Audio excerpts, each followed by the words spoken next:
From Illinois Public Media News, this is 217 Today. I'm Kimberly Schofield. It's Monday, October 14th. Coming up, we'll learn how new proposed rules would lower the bar for stripping police officers of their badges in Illinois. That story in just a few minutes, but first, these headlines.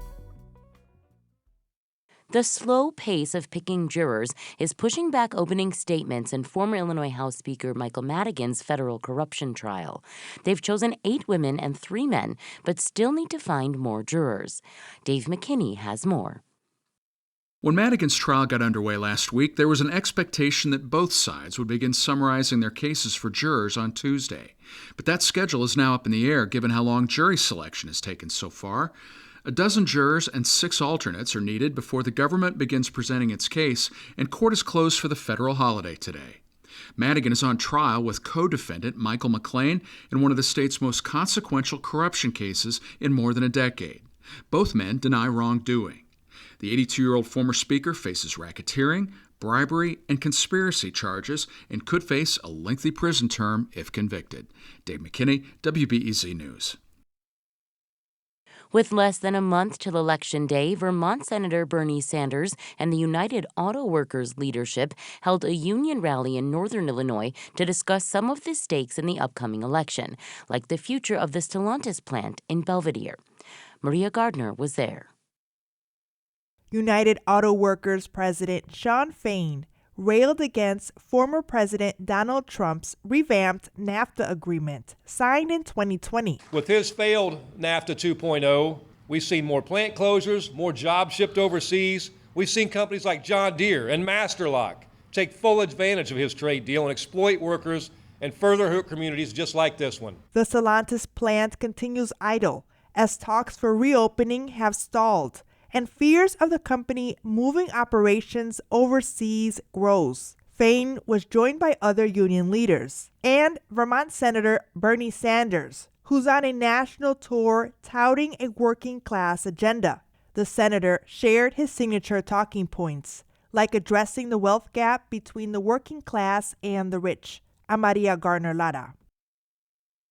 In football, Illinois beat their Big Ten rival, the Purdue Boilermakers. The Fighting Illini won 50-49 in overtime, with quarterback Luke Altmyer throwing for 379 yards and 3 touchdowns. Illinois head coach Brett Bielema noted Altmyer's confidence heading into overtime. Luke's just so confident.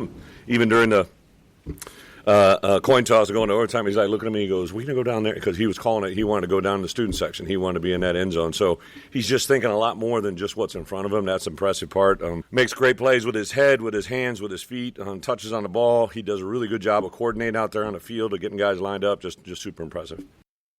The U of I will hit the field next on Saturday, October 19th against the Michigan Wolverines. The kickoff begins at 2:30 p.m. and will be a rededication game of Memorial Stadium to celebrate its 100-year history. Still to come, we'll learn how new proposed rules would lower the bar for stripping police officers of their badges in Illinois. That story is coming up next on 217 Today. But first, meteorologist Andrew Pritchard with your forecast. I'm meteorologist Andrew Pritchard with your IPM News forecast for Champaign-Urbana. Today, look for partly cloudy skies and breezy winds with a high of 60 degrees, a northwest wind 10 to 15 miles per hour, gusting to 25 miles per hour. Tonight, partly cloudy with a low of 38 degrees, northwest wind 10 miles per hour. Tomorrow, mostly sunny and breezy with a high of 55 degrees, a north wind 10 to 15 miles per hour, gusting to 25 miles per hour. Tomorrow night, clear skies with frost likely and a low of 32 degrees, a northwest wind 5 to 10 miles per hour. And for Wednesday, mostly sunny with a high of 58 degrees and a northwest wind 5 to 10 miles per hour. Next time on the 21st Show, we continue our series of conversations on the last year in Israel, Gaza, and beyond. This time we'll be hearing from Palestinian Illinoisans about coping with tragedy, fighting to be heard, and seeking hope for the future. I'm Brian Mackey. That's next time on the 21st Show. Join us.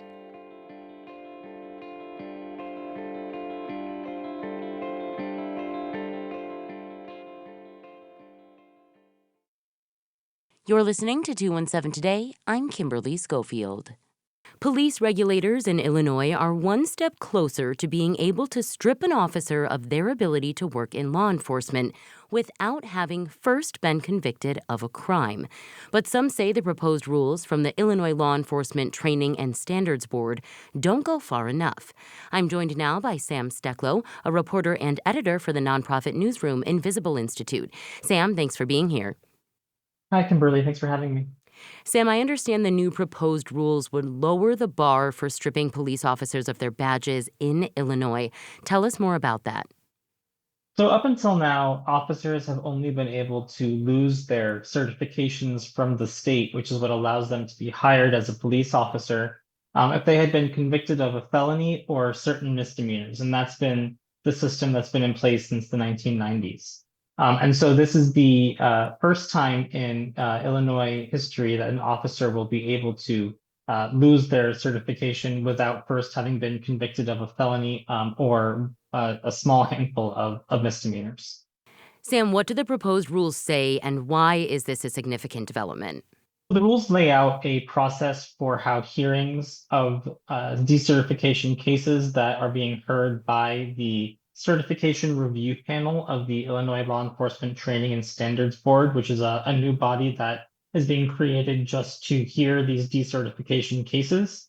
It will lay out exactly all of the rules for complaints, administrative law judges, and some information about appeals. And this is a significant development because hundreds of cases have been piling up at the Illinois Law Enforcement Training and Standards Board after these new provisions were passed as part of the 2021 Safety Act, but they haven't been able to take any action on any of these cases because they haven't had this process in place.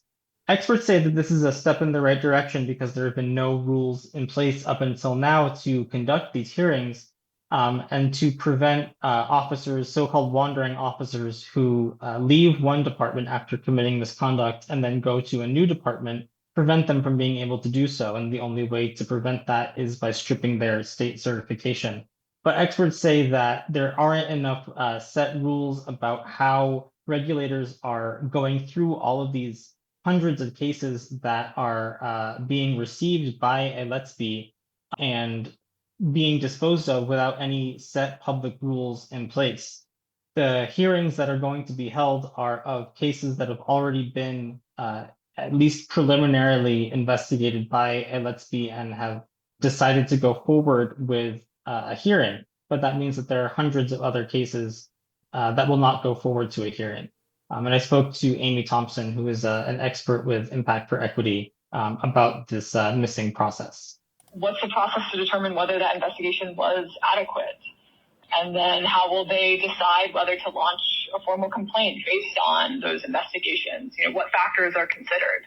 None of that information is fleshed out in these rules. And so I think beyond the little that's in the Illinois Police Training Act, the public is kind of left in the dark to understand this large section of consideration of decertification, what's going to happen there.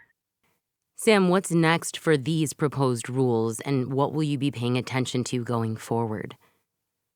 So these rules have been in the works since long before the killing of Sonia Massey, who was an unarmed Black woman, by Sangamon County Sheriff's Deputy Sean Grayson, who had a history of misconduct with several departments before he was hired in Sangamon County. But that incident has put a lot of pressure on regulators and state lawmakers to make sure that this process is in place. So experts I've spoken to say that there are still many things that they would like to see reflected in proposed rules, including guarantees of public access to these hearings and case files. And that has not been addressed, as well as other public databases that are supposed to be available. And so both the implementation of these hearings and when they start having hearings to decertify officers and other rules that should be coming down the pike are things that we'll be paying attention to. We did submit several questions to Let's Be officials, but did not receive any response. Sam Stecklow is a reporter and editor for the nonprofit newsroom Invisible Institute. He reported this story in collaboration with IPM News. Sam, thank you for sharing your reporting with us. Thanks so much for having me. From IPM News, I'm Kimberly Schofield. That's it for today. 217 Today is produced by Stephanie Mosqueda. Reporting today contributed by Dave McKinney, Maria Gardner, Reginald Hardwick, and Sam Stecklow. Music by the Kilbourne Alley Blues Band. Reginald Hardwick is our news director. I'm Kimberly Schofield. 217 Today is a production of Illinois Public Media. Thanks for listening, stay safe, and we'll talk to you again tomorrow.